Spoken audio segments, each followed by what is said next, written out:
ಆಕಾಶವಾಣಿ ವಾರ್ತೆಗಳು ಓದುತ್ತಿರುವವರು ಸುಗುಣಾ ಸತೀಶ್. ಮುಖ್ಯಾಂಶಗಳು. ಅಹಮದಾಬಾದ್ನಲ್ಲಿಂದು ಪ್ರಧಾನಿ Narendra Modi German chancellor Friedrich Merz ದ್ವಿಪಕ್ಷೀಯ ಮಾತುಕತೆ.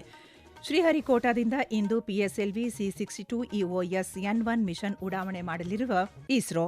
ಇಂದು ರಾಷ್ಟ್ರೀಯ ಯುವ ದಿನ. ಸ್ವಾಮಿ ವಿವೇಕಾನಂದರ ಸ್ಮರಣೆ. ಜಾಗತಿಕ ಇಂಧನ ಪರಿವರ್ತನೆಗೆ ಅಭೂತಪೂರ್ವ ಹೂಡಿಕೆ ಮತ್ತು ಸಹಕಾರ ಅಗತ್ಯ ಸಚಿವ ಪ್ರಹ್ಲಾದ್ ಜೋಶಿ. ಮತ್ತು ನ್ಯೂಜಿಲೆಂಡ್ ವಿರುದ್ಧದ ಮೊದಲ ಏಕದಿನ ಪಂದ್ಯದಲ್ಲಿ ಭಾರತಕ್ಕೆ 4 ವಿಕೆಟ್ಗಳ ಜಯ. ವಾರ್ತೆಗಳ ವಿವರ. ಪ್ರಧಾನಿ ನರೇಂದ್ರ ಮೋದಿ ಅವರು ಅಹಮದಾಬಾದ್ನಲ್ಲಿಂದು ಜರ್ಮನ್ ಚಾನ್ಸಲರ್ ಮೆರ್ಜ್ ಅವರನ್ನು ಭೇಟಿ ಮಾಡಲಿದ್ದಾರೆ. ಪ್ರಧಾನಿ ನರೇಂದ್ರ ಮೋದಿ ಮತ್ತು ಚಾನ್ಸಲರ್ ಮೆರ್ಜ್ ಇಬ್ಬರೂ ಸಬರಮತಿ ಆಶ್ರಮಕ್ಕೆ ಭೇಟಿ ನೀಡಲಿದ್ದಾರೆ ಮತ್ತು ಅಹಮದಾಬಾದ್ನಲ್ಲಿ ನಡೆಯಲಿರುವ ಅಂತಾರಾಷ್ಟ್ರೀಯ ಗಾಳಿಪಟ ಉತ್ಸವದಲ್ಲಿ ಭಾಗವಹಿಸಲಿದ್ದಾರೆ.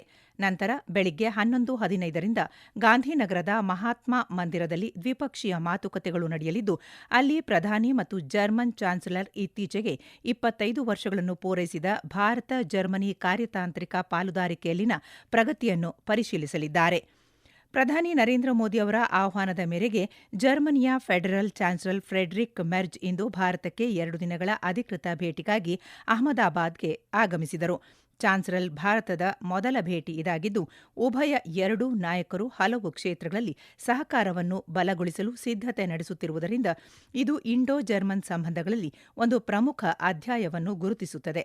ದ್ವಿಪಕ್ಷೀಯ ಚರ್ಚೆಗಳು ವ್ಯಾಪಾರ, ಹೂಡಿಕೆ ಮತ್ತು ಉನ್ನತ ಮಟ್ಟದ ತಂತ್ರಜ್ಞಾನದ ಮೇಲೆ ಕೇಂದ್ರೀಕರಿಸಲಿವೆ. ಜೊತೆಗೆ ರಕ್ಷಣೆ, ಹಸಿರು, ಸುಸ್ಥಿರ ಅಭಿವೃದ್ಧಿ ಮತ್ತು ವಿಜ್ಞಾನ ಮತ್ತು ಸಂಶೋಧನೆಯಲ್ಲಿ ನಿರ್ಣಾಯಕ ಪಾಲುದಾರಿಕೆಗಳನ್ನು ಮುನ್ನಡೆಸಲಿವೆ. ನೀತಿಗಳ ಹೊರತಾಗಿ ನಾಯಕರು ಪ್ರಾದೇಶಿಕ ಮತ್ತು ಜಾಗತಿಕ ಸಮಸ್ಯೆಗಳ ಕುರಿತು ವಿಚಾರ ವಿನಿಮಯ ಮಾಡಿಕೊಳ್ಳಲಿದ್ದಾರೆ. ಇಬ್ಬರೂ ನಾಯಕರು ಸಬರಮತಿ ಆಶ್ರಮದಲ್ಲಿ ಗೌರವ ಸಲ್ಲಿಸಲಿದ್ದಾರೆ. ನಂತರ ಸಬರಮತಿ ನದಿ ದಂಡೆಯಲ್ಲಿ ನಡೆಯುವ ಅಂತಾರಾಷ್ಟ್ರೀಯ ಗಾಳಿಪಟ ಉತ್ಸವದಲ್ಲಿಯೂ ಭಾಗವಹಿಸಲಿದ್ದಾರೆ.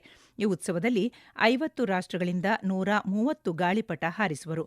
ಭಾರತ ಮತ್ತು ಗುಜರಾತ್ನಾದ್ಯಂತ 900ಕ್ಕೂ ಅಧಿಕ ಮಂದಿ ಭಾಗವಹಿಸಲಿದ್ದಾರೆ. The Federal Chancellor of Germany, Mr. Friedrich Merz, arrived in Ahmedabad today for the landmark 2-day official visit to India at the invitation of Prime Minister Narendra Modi. This visit, being his first to the country, marks an important chapter in Indo-German relationship as both the leaders prepare to intensify cooperation across a wide spectrum of sectors. The bilateral discussions are set to focus on trade, investment, high-end technology, while also advancing critical partnership in defense, green sustainable development, and science and research. Beyond policy, the leaders will also exchange perspectives on pressing regional and global issues and will also engage directly with top industry heads. Both the leaders will pay tributes to Mahatma Gandhi at Sabarmati Ashram in Ahmedabad. ಭಾರತೀಯ ಬಾಹ್ಯಾಕಾಶ ಸಂಶೋಧನಾ ಸಂಸ್ಥೆ ಇಸ್ರೋ ಶ್ರೀಹರಿಕೋಟಾದ ಸತೀಶ್ ಧವನ್ ಬಾಹ್ಯಾಕಾಶ ಕೇಂದ್ರದಲ್ಲಿರುವ ಮೊದಲ ಉಡಾವಣಾ ಪ್ಯಾಡ್ನಿಂದ ಬೆಳಿಗ್ಗೆ 10:17ಕ್ಕೆ PSLV ಸಿ-62 EOS ಎನ್-1 mission ಉಡಾವಣೆ ಮಾಡಲಿದೆ. ಈ ಕಾರ್ಯಾಚರಣೆಯು ಭಾರತದ ಅತ್ಯಂತ ವಿಶ್ವಾಸಾರ್ಹ ಮತ್ತು ಯಶಸ್ವಿ ಉಡಾವಣಾ ವಾಹನವಾದ ಪಿಎಸ್ಎಲ್ವಿಯ 64ನೇ ಹಾರಾಟವನ್ನು ಗುರುತಿಸುತ್ತದೆ. ಈ ಕಾರ್ಯಾಚರಣೆಯನ್ನು new space India limited NSIL ನಿರ್ವಹಿಸುತ್ತಿದೆ ಮತ್ತು ಭೂವೀಕ್ಷಣಾ ಉಪಗ್ರಹವನ್ನು ನಿರ್ಮಿಸಲು ಮತ್ತು ಉಡಾವಣೆ ಮಾಡಲು ಮೀಸಲಾದ 9ನೇ ವಾಣಿಜ್ಯ ಕಾರ್ಯಾಚರಣೆಯನ್ನು ಇದು ಪ್ರತಿನಿಧಿಸುತ್ತದೆ. ಪ್ರಾಥಮಿಕ ಪೇಲೋಡ್ ಇಒಎಸ್ ಎನ್-1 ಜೊತೆಗೆ ರಾಕೆಟ್, ಭಾರತೀಯ ಮತ್ತು ಅಂತಾರಾಷ್ಟ್ರೀಯ ಗ್ರಾಹಕರಿಂದ 15 ಸಹ ಪ್ರಯಾಣಿಕ ಉಪಗ್ರಹಗಳನ್ನು ನಿಯೋಜಿಸುತ್ತದೆ. ಉಡಾವಣೆಯು ಪಿಎಸ್ಎಲ್ವಿ ಡಿಎಲ್ ರೂಪಾಂತರವನ್ನು ಬಳಸುತ್ತದೆ. ಇದು 2 ಘನ ಸ್ಟ್ರ್ಯಾಪ್ ಆನ್ ಮೋಟಾರ್ಗಳನ್ನು ಹೊಂದಿದ್ದು, ವಾಹನವು ಬಹು ಉಪಗ್ರಹಗಳನ್ನು ನಿಖರವಾದ ಕಕ್ಷೆಗಳಿಗೆ ಸಾಗಿಸಲು ಅನುವು ಮಾಡಿಕೊಡುತ್ತದೆ. ಈ ಕಾರ್ಯಾಚರಣೆಯ ವಿಶೇಷತೆ ಎಂದರೆ ಸ್ಪ್ಯಾನಿಷ್ ನವೋದ್ಯಮ ಅಭಿವೃದ್ಧಿಪಡಿಸಿದ ಕ್ಯಾಸ್ಟ್ರೆಲ್ ಇನಿಷಿಯಲ್ ಟೆಕ್ನಾಲಜಿ ಡೆಮಾನ್ಸ್ಟ್ರೇಟರ್ನ ಪ್ರದರ್ಶನವಾಗಿದೆ. ಮಹಾನ್ ಆಧ್ಯಾತ್ಮಿಕ ನಾಯಕರು, ಚಿಂತಕರಾದ ಸ್ವಾಮಿ ವಿವೇಕಾನಂದರ ಜನ್ಮದಿನವನ್ನು ಇಂದು ಆಚರಿಸಲಾಗುತ್ತಿದೆ. ಶ್ರೀರಾಮಕೃಷ್ಣ ಪರಮಹಂಸರ ಶಿಷ್ಯರಾಗಿ ಹಿಂದೂ ಧರ್ಮ ಮತ್ತು ಭಾರತದ ತತ್ವಶಾಸ್ತ್ರವನ್ನು ವಿಶ್ವಕ್ಕೆ ಪರಿಚಯಿಸಿದ ಸ್ವಾಮಿ ವಿವೇಕಾನಂದರು ವಿಶೇಷವಾಗಿ 1893ರ ವಿಶ್ವ ಧರ್ಮಗಳ ಸಂಸತ್ತಿನಲ್ಲಿ ತಮ್ಮ ಭಾಷಣದಿಂದ ಪ್ರಖ್ಯಾತರಾದರು. ಶಿಕ್ಷಣ, ರಾಷ್ಟ್ರೀಯತೆ, ಬಡವರ ಸೇವೆ ಮತ್ತು ಯುವ ಜನರಲ್ಲಿ ಆತ್ಮವಿಶ್ವಾಸ ತುಂಬುವಿಕೆಯ ಬಗ್ಗೆ ಅವರ ಬೋಧನೆಗಳು ಪ್ರಮುಖವಾಗಿವೆ. ರಾಮಕೃಷ್ಣ ಮಿಷನ್ ಸ್ಥಾಪನೆ ಮತ್ತು ಆಧುನಿಕ ಶಿಕ್ಷಣದ ಬಗೆಗಿನ ದೂರದೃಷ್ಟಿ ಅವರ ಕೊಡುಗೆಗಳಾಗಿವೆ. ಸ್ವಾಮಿ ವಿವೇಕಾನಂದರು ಯುವಕರು ಮಾನಸಿಕ, ಬೌದ್ಧಿಕ ಮತ್ತು ದೈಹಿಕವಾಗಿ ಸದೃಢರಾಗಲು ಪ್ರೇರೇಪಿಸಿದರು. ಅಂತೆಯೇ ಪ್ರತಿ ವರ್ಷ ಜನವರಿ 12ರಂದು ಅವರ ಜನ್ಮದಿನವನ್ನು ದೇಶಾದ್ಯಂತ ರಾಷ್ಟ್ರೀಯ ದಿನವನ್ನಾಗಿ ಆಚರಿಸಲಾಗುತ್ತಿದೆ. ಭಾರತದ ಭವಿಷ್ಯ ಯುವಶಕ್ತಿಯ ಕೈಯಲ್ಲಿದೆ. ಅಂತೆಯೇ ಈ ದಿನದಂದು ಯುವಕರನ್ನು ದೇಶ ಸೇವೆಗಾಗಿ ಜಾಗೃತಿಗೊಳಿಸುವ ಕೆಲಸವನ್ನು ಮಾಡಲಾಗುತ್ತಿದೆ. ನಾನಾ ಕಾರ್ಯಕ್ರಮಗಳನ್ನು ಆಯೋಜಿಸುವ ಮೂಲಕ ಸ್ವಾಮಿ ವಿವೇಕಾನಂದರ ಜನ್ಮದಿನವನ್ನು ಸಂಭ್ರಮಿಸಲಾಗುತ್ತಿದೆ. Viksit Bharat Young Leaders Dialogue aligns with the Prime Minister's Independence Day call to engage 1 lakh youth in politics without political affiliation and provide them a national platform to make their ideas for Viksit Bharat a reality. Viksit Bharat Young Leaders Dialogue 2026, which began on Friday, has witnessed participation from over 50 lakh youth across the country at various levels. The young leaders converging at the national level championship have been selected through a rigorous merit-based 3-stage selection process comprising a nationwide digital quiz, an essay challenge, and state-level vision presentations.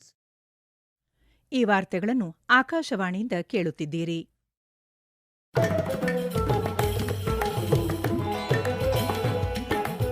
ನಮ್ಮ ಎಲ್ಲ ರಾಷ್ಟ್ರೀಯ ವಾರ್ತೆಗಳು ಹಾಗೂ ಪ್ರದೇಶ ಸಮಾಚಾರ ಈಗ Akashvani news Kannada YouTube ಚಾನೆಲ್ನಲ್ಲಿ ಲಭ್ಯ.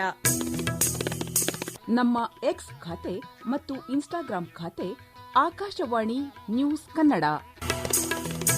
ಹೆಚ್ಚಿನ ಮಾಹಿತಿಗಾಗಿ ನಮ್ಮ ಫೇಸ್ಬುಕ್ ಖಾತೆ ಆಕಾಶವಾಣಿ ವಾರ್ತೆ ಕನ್ನಡವನ್ನು ಅನುಸರಿಸಿ. ನಿಖರ, ನೈಜ ಹಾಗೂ ವಿಶ್ವಾಸಾರ್ಹ ಸುದ್ದಿಗಾಗಿ ಕೇಳಿ ಆಕಾಶವಾಣಿ ವಾರ್ತೆಗಳು. ಇಂದು ರಾಷ್ಟ್ರೀಯ ಯುವ ದಿನ. ಇದು ಸ್ವಾಮಿ ವಿವೇಕಾನಂದರ ಜನ್ಮದಿನಾಚರಣೆಯಾಗಿದೆ.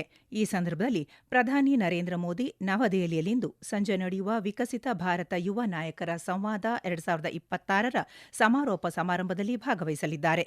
ಅವರು ದೇಶಾದ್ಯಂತದ ಸುಮಾರು 3,000 ಯುವಕರೊಂದಿಗೆ ಮತ್ತು ಅಂತಾರಾಷ್ಟ್ರೀಯ ಅನಿವಾಸಿ ಭಾರತೀಯರನ್ನು ಪ್ರತಿನಿಧಿಸುವ ಯುವ ಪ್ರತಿನಿಧಿಗಳೊಂದಿಗೆ ಸಂವಾದ ನಡೆಸಲಿದ್ದಾರೆ. ಭಾರತದ ನವೀಕರಿಸಬಹುದಾದ ಇಂಧನ ಸಾಮರ್ಥ್ಯ 266 ಗಿಗಾವ್ಯಾಟ್ ದಾಟಿದ್ದಲ್ಲದೆ ದೇಶವನ್ನು ಜಾಗತಿಕ ನಾಯಕನ ಸ್ಥಾನದಲ್ಲಿರಿಸಿದ್ದು, ಜಾಗತಿಕ ಇಂಧನ ಪರಿವರ್ತನೆಗೆ ಅಭೂತಪೂರ್ವ ಹೂಡಿಕೆ ಮತ್ತು ಸಹಕಾರದ ಅಗತ್ಯವಿದೆ ಎಂದು ಕೇಂದ್ರ ಹೊಸ ಮತ್ತು ನವೀಕರಿಸಬಹುದಾದ ಇಂಧನ ಸಚಿವ ಪ್ರಹ್ಲಾದ್ ಜೋಶಿ ಹೇಳಿದ್ದಾರೆ. ಯುಎಇ ಅಬುದಾಬಿಯಲ್ಲಿ ನಡೆದ 16ನೇ IRENA ಅಧಿವೇಶನ ಉದ್ದೇಶಿಸಿ ಮಾತನಾಡಿದ ಅವರು, ಭಾರತ ಒಂದಕ್ಕೆ 2030ರ ವೇಳೆಗೆ ಸುಮಾರು $300 ಬಿಲಿಯನ್ ಹೂಡಿಕೆಯ ಅಗತ್ಯವಿದೆ. ಇದು ನವೀಕರಿಸಬಹುದಾದ ಇಂಧನ ಉತ್ಪಾದನೆ, ಸಂಗ್ರಹಣೆ, ಹಸಿರು ಹೈಡ್ರೋಜನ್ ಗ್ರಿಡ್ಗಳು ಮತ್ತು ಉತ್ಪಾದನಾ ವಲಯಗಳಲ್ಲಿ ಬೃಹತ್ ಅವಕಾಶಗಳನ್ನು ಸೃಷ್ಟಿಸಲಿದೆ. ಶುದ್ಧ ಇಂಧನ ಹೂಡಿಕೆಗೆ ಭಾರತ ಜಗತ್ತಿನ ಅತ್ಯಂತ ಆಕರ್ಷಕ ತಾಣಗಳಲ್ಲಿ ಒಂದಾಗಿ ಮುಂದುವರೆದಿದೆ ಎಂದರು. ವಡೋದರದಲ್ಲಿ ನಿನ್ನೆ ನಡೆದ ಮೊದಲ ಏಕದಿನ ಕ್ರಿಕೆಟ್ ಪಂದ್ಯದಲ್ಲಿ ಭಾರತ ತಂಡ 4 ವಿಕೆಟ್ಗಳಿಂದ ಪ್ರವಾಸಿ ನ್ಯೂಜಿಲೆಂಡ್ ವಿರುದ್ಧ ಭರ್ಜರಿ ಜಯಗಳಿಸಿತು.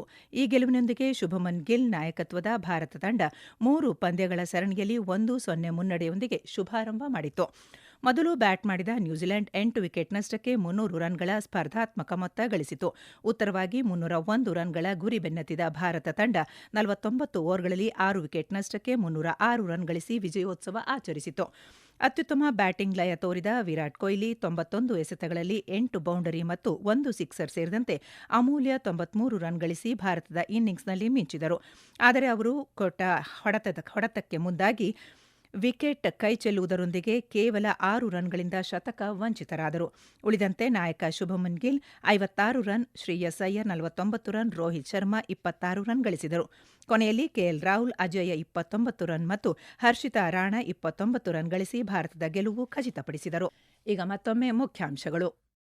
ಅಹಮದಾಬಾದ್ನಲ್ಲಿಂದು ಪ್ರಧಾನಿ Narendra Modi German chancellor Friedrich Merz ದ್ವಿಪಕ್ಷೀಯ ಮಾತುಕತೆ. ಶ್ರೀಹರಿಕೋಟಾದಿಂದ ಇಂದು PSLV C-62 EOS N-1 mission ಉಡಾವಣೆ ಮಾಡಲಿರುವ ಇಸ್ರೋ. ಇಂದು ರಾಷ್ಟ್ರೀಯ ಯುವ ದಿನ. ಸ್ವಾಮಿ ವಿವೇಕಾನಂದರ ಸ್ಮರಣೆ. ಜಾಗತಿಕ ಇಂಧನ ಪರಿವರ್ತನೆಗೆ ಅಭೂತಪೂರ್ವ ಹೂಡಿಕೆ ಮತ್ತು ಸಹಕಾರ ಅಗತ್ಯ, ಸಚಿವ ಪ್ರಹ್ಲಾದ್ ಜೋಶಿ. ಮತ್ತು ನ್ಯೂಜಿಲೆಂಡ್ ವಿರುದ್ಧದ ಮೊದಲ ಏಕದಿನ ಪಂದ್ಯದಲ್ಲಿ ಭಾರತಕ್ಕೆ 4 ವಿಕೆಟ್ಗಳ ಜಯ. ಇಲ್ಲಿಗೆ ವಾರ್ತಾ ಪ್ರಸಾರ ಮುಕ್ತಾಯವಾಯಿತು. ನಮ್ಮ ಮುಂದಿನ ವಾರ್ತಾ ಪ್ರಸಾರ ಮಧ್ಯಾಹ್ನ 12 ಗಂಟೆಗೆ. ನಮಸ್ಕಾರ.